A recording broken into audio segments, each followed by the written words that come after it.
वही भक्त है। अपने कर्म क्षेत्र में भी धर्म देखो, पूर्वक कार्य कर रहा है। ये आचार्य परंपरागत दिए हुए भेष हैं। ये भगवत मार्ग के चिन्ह हैं।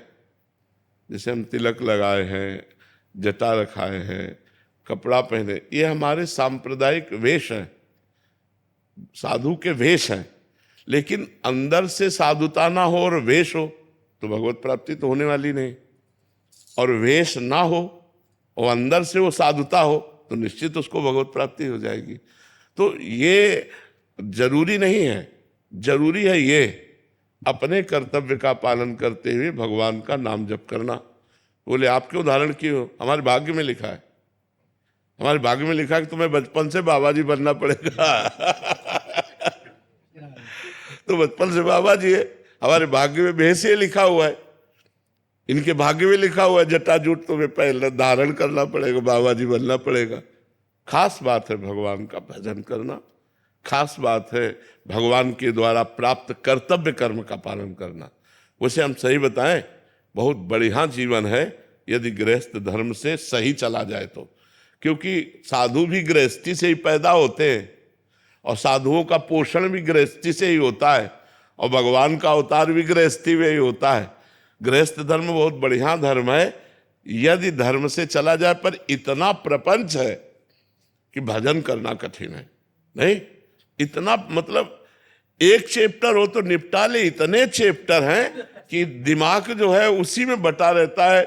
भजन करना और माला जपना और सब ये तो बहुत पीछे की बात है। कैसे बिटिया का ब्याह हो, कैसे लड़का की पढ़ाई को दे, और लड़का पढ़ता नहीं, बड़ी उद्दंडता करता, इतनी मतलब इतनी बातें हैं कि वो निपटा ही नहीं पाता, थक के सो जाता है। फिर सुबह जब उठा तो फिर सुबह से शुरू हो जाता है। गृह कारज नाना जंजाला, ते अति दुर्गम शैल विशाला। तो यही सर आवत अति कठिनाई, राम कृपा बिनु आई न जाए। नहीं तो बहुत बढ़िया धर्म है। आप अपने धर्म का पालन करते हुए नाम जप करो, आप एक संत हो। गंदा भोजन मत करो, गंदे आचरण मत करो, तो आप संत हो। और संत होकर रुपया पैसा, खान पान, नाना प्रकार की भोग सामग्री, तो भाई भगवत प्राप्ति नहीं होगी। वेश से भगवत प्राप्ति नहीं होती, उद्देश्य से भगवत प्राप्ति होती है। वेश तो प्रारब्धानुसार जन्मांतरों का सुकृत उदय होता है, तब विरक्त मार्ग मिलता है कि एकांत में भगवान का चिंतन। हमारे पास एक ही चिंतन है, भगवान का चिंतन करो।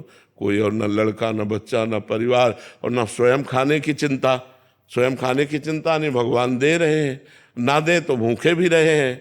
जैसे भगवान रखे वैसे, कोई चिंता नहीं, केवल भगवान का भजन। ये भगवान ने दिया है, लेकिन आप दूसरों की चिंता करते हुए भजन कर रहे हैं, ये बहुत बड़ी बात है। एक कोई काम गृहस्थी का दे दो तो हम परेशान हो जाए। तुम्हारे पास 100 काम है फिर भी राधा राधा कर रहे हो, विचार करके देखो। 100 काम है फिर भी आप समय निकाल के राधा राधा कर रहे हो, बहुत बड़ी बात है। एक बार किसी संत ने कहा कि आप गृहस्थ भक्त को प्रभु श्रेष्ठ मानते हैं या विरक्त भक्त को? तो भगवान ने कहा गृहस्थ भक्त को। विरक्त तो रात दिन हमारे में लगे हुए हैं, लेकिन तो उन्होंने कहा प्रभु विरक्त तो सर्वश्रेष्ठ है, क्योंकि वो सब कुछ त्याग कर आपके लिए। तो उनका एक काम करो, इस प्रश्न का उत्तर बाद में देंगे। एक बड़ा सा कटोरा दिया और घी भरा और कहा हमारे इसके राउंड लगाओ आसन के, और एक बूंद अगर घी गिरा तो सुदर्शन चक्र पीछे है। अरे बोले प्रभु समस्या में डाल दिया। बोले एक राउंड लगाओ।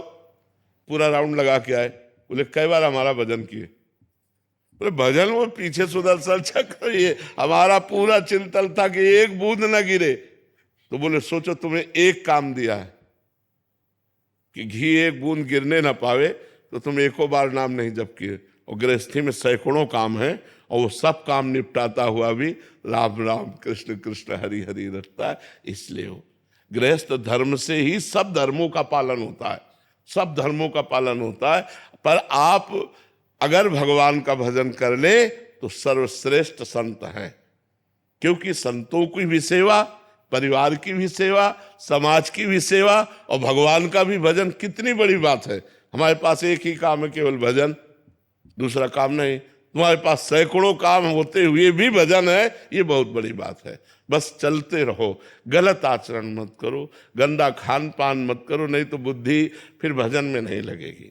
महाराज जी, ग्रस्त की बात हो रही है तो मतलब एक सदग्रस्त को, जो अभी तक तो ठीक है संसार में, बट अभी उसको प्रारंभिक अवस्था में उसकी दिनचर्या क्या होनी चाहिए? दिनचर्या में क्या उसको मतलब अपने सारे गृह कार्य और अपनी जॉब आदि करते हुए भी कैसे भजन को प्राप्त हो? देखो, कोई समय नहीं दे सकते, इसलिए कि कोई कोई नाइट ड्यूटी करता है, कोई कोई रात की ड्यूटी करता है। अब हम कहते सुबह 4 बजे उठना ही चाहिए, वो 2 ढाई बजे 3 बजे 4 बजे आया है, अब वो उठेगा कि स्नान करेगा कि सोएगा जाके?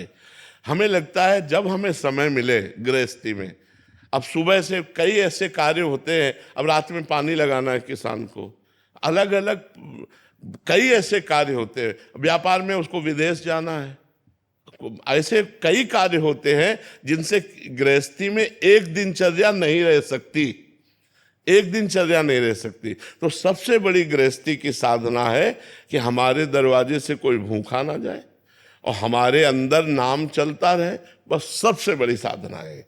आप जो कर्म कर रहे हो वो कर्म करो और नाम को पकड़ लो। नाम अगर चलता रहा तो आप जीत जाओगे माया पर। कलयुग केवल नाम आधारा, सुमिर सुमिर। हम ये नहीं कहते कि 4 बजे उठ करके पूजा में बैठ जाओ, क्योंकि बहुत सी ऐसी समस्याएं हैं जो 4 बजे उठने वाला समय नहीं मिल पाएगा। जब आप उठ पाओ, भगवान का स्मरण करो, नाम जब शुरू करते हुए अपने अपने कार्य प्रणाली में लग जाओ। अब गृहस्थी में माताओं बहनों को जैसे सुबह उठिए और ये देखिए कि पति कै बजे ऑफिस जाएगा, बालक कै बजे स्कूल जाएगा। पति और बालक को तैयार कीजिए, उसको स्कूल भेजिए, उसको ऑफिस भेजिए, या अपने काम में जा रहा है उसको तैयार करके टिफिन सबके फिट कर दिए। अब कोई काम नहीं है, पर्दा ठाकुर जी का खोला, उनकी पूजा की, वो चाहे 10 बजे हो चाहे 11 बजे हो। अब पति को ऑफिस जाना, बच्चे को स्कूल जाना, और तुम पूजा का विस्तार कर रहे हो, तो सब बिगड़ जाएगा? नहीं बिगड़ जाएगा वो। तो हमें लगता है गृहस्थ धर्म में अपने संबंधों का निर्वाह करना ही सबसे बड़ी पूजा है। अपने पति को भगवान मानना, पुत्र में भगवान को देखना, सुंदर भोग बना के उनको पवाया, टिफिन लगा दिया, उनको भेज दिया। ये गृहस्थी में ये नहीं कि भाई हम तो कर ले तो तुम्हारा मन हो करो, नहीं हम पूजा वो। तो हमें लगता है अपने कर्तव्य का पालन करना सबसे बड़ी पूजा है। अपने कर्तव्य में चूक गया तो पूजा पूजा नहीं है।